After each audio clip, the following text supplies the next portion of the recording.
Hello again. I starting with Christians for Common Sense.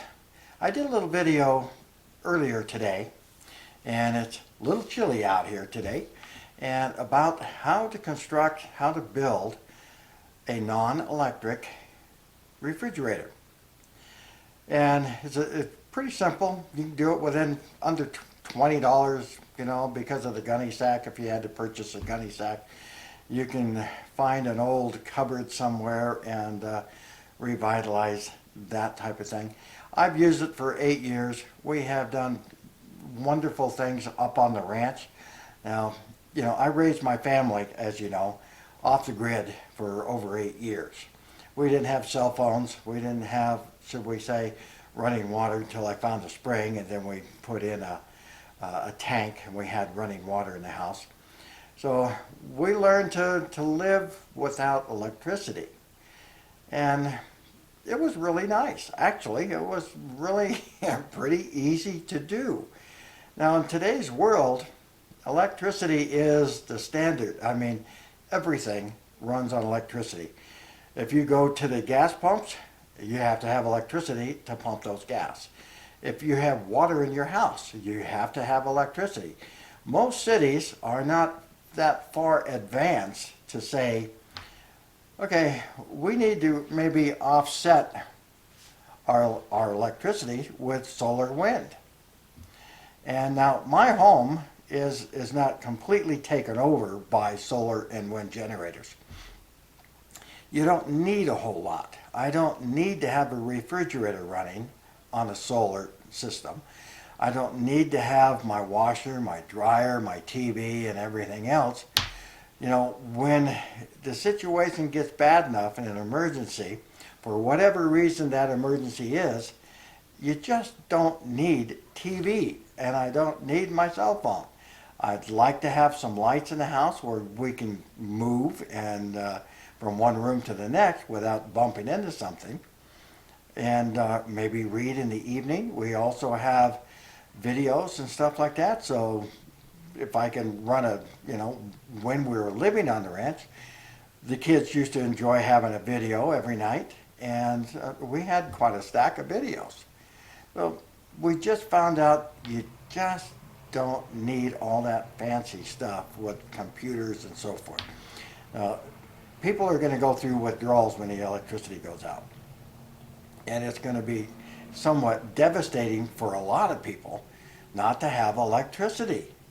Now, Ida just hit, and there's over 1 million people without electricity right now.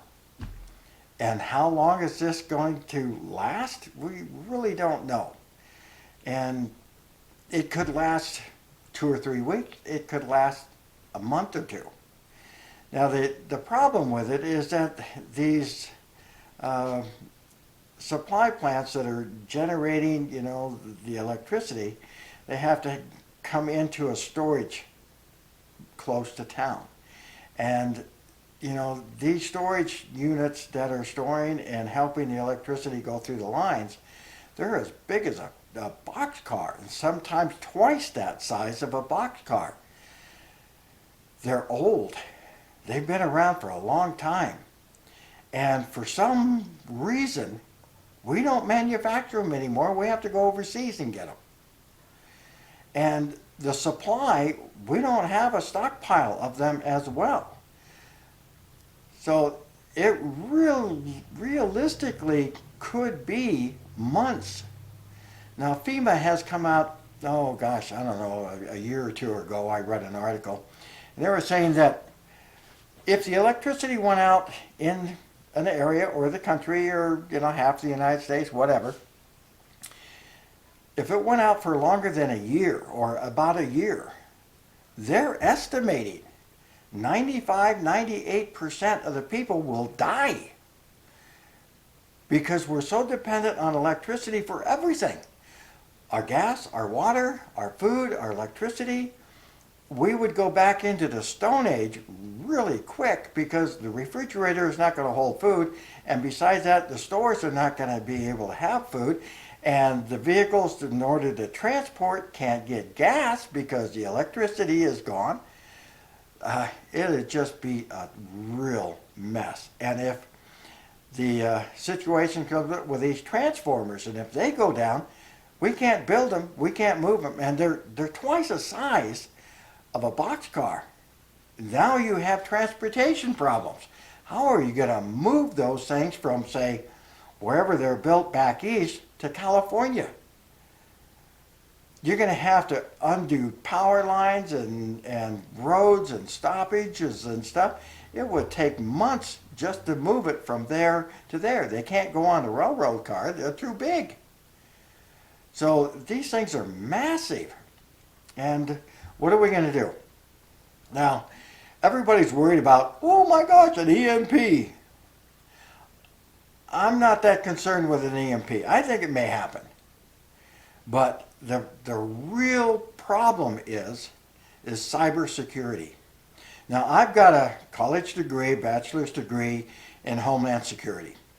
I also am certified by FEMA as an emergency manager. Now, we've gone into a lot of scenarios about what happens when the electricity goes down. That was one of my pet articles and writings and stuff like that in college.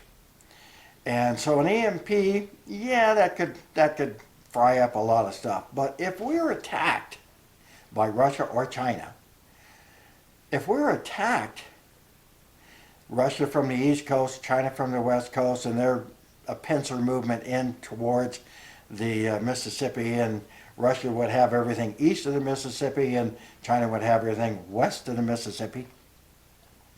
So if we're attacked, they don't want to destroy that electrical grid. They'd like to turn it off, but they don't want to completely destroy our economy and everything that we have here that are manufacturing. So they want to keep things up and running.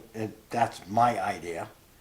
And whereas an EMP would destroy electronic equipment, completely fry it. And I don't think they want to destroy our economy and electrical grid, but they would like to, destroy it and turn it off. Now, I want you to buy this book. Okay. If you're old like I am, you recognize the name of Ted Koppel, investigative reporter for a lot of years and retired. Well, he investigated how vulnerable we are with our electrical grid and how old it is. And he cited individuals from Homeland Security and government, congressmen, senators, and so forth. So it's not if the electrical grid is going to be attacked, it's when. Now, back in the 80s, we know that Russia and China has already infiltrated throughout our electrical grid, computer programs, and that whole system. The problem is that our electrical grid is not government owned. It's individually owned. You have this little group over here in this part of the country, you have another group over here that runs it in this part of the country, back and forth, and you got, 15, 20 different electrical companies, PG&E in California and so forth. And what is their security? And that's the problem, is that each little group has a security problem. Now, you have PG&E, and then you have all these other little groups that are in a town that giving electric, you pay your electrical bill to. And the problem is that these little ones may not have the security as PG&E. So the hackers can get into the little guy and follow that thread to PG&E. And then they can just, in a sense, they can overload, they can turn it off, do whatever they want. But it's not only Russia and China. Now, Russia and China has given that information to North Korea, Syria, Iran. And let me check and say, so we have Russia, China, Syria, North Korea, and then you have lone wolves problem with the mouth, that are out there that could bring us down from China, Russia, Iran, any number of them. So these lone wolves are a danger to us as well.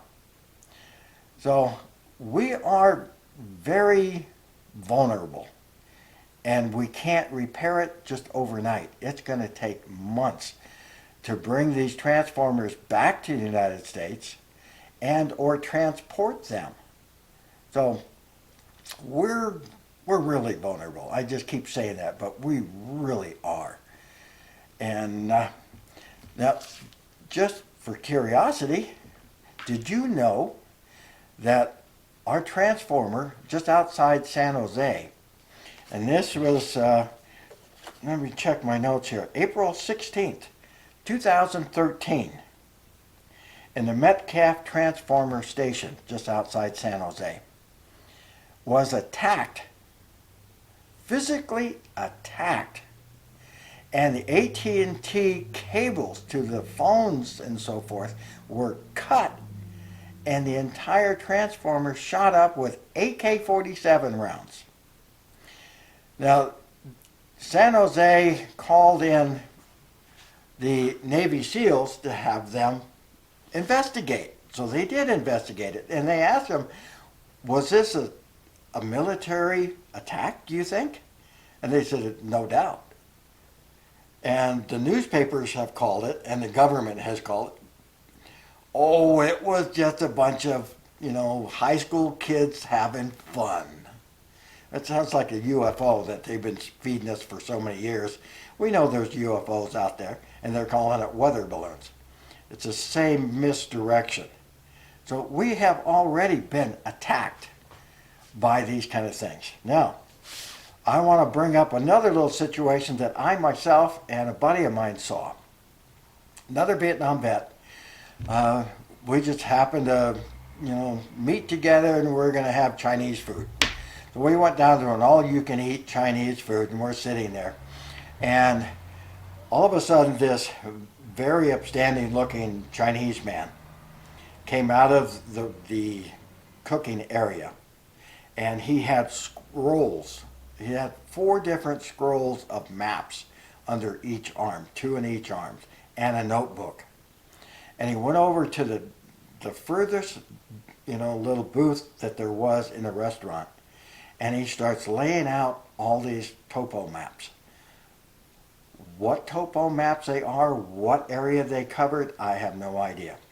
And then with his yellow pad, he was then marking things on the map and then making notes on what was going on. My buddy and I were speechless. We just watched.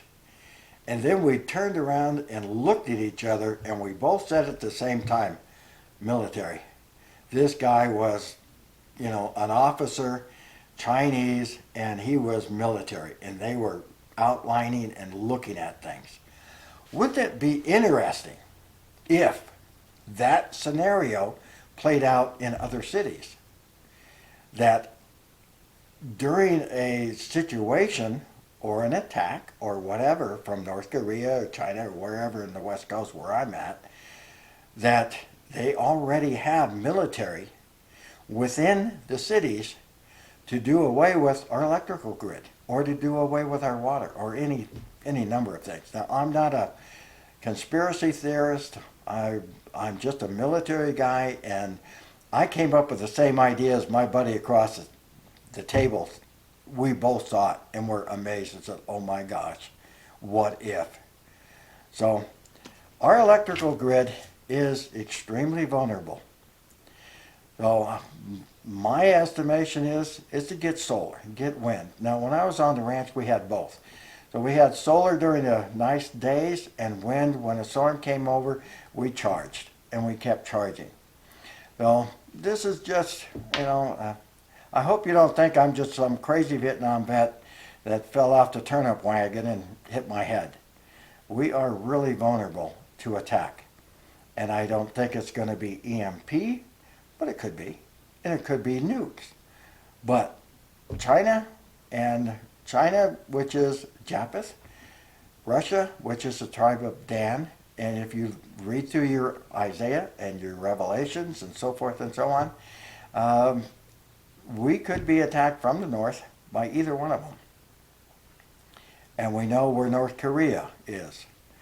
There's so many things that could go wrong with an attack on the West Coast from North Korea or China. So anyway, my dear friends, I do appreciate you. I hope you send this off to friends, subscribe to us. I have much more to say about those kind of things. And we've kind of sidestepped where we are going with Marxism. And because of Ida and the electricity going out, I thought it was important that we talk about that at this point in time. So once again, please subscribe. I'm not out for money. I'm out for educating individuals and helping people to be able to survive this uneventful situation that is coming to our shores. And God bless America. You guys have a good evening. Good night.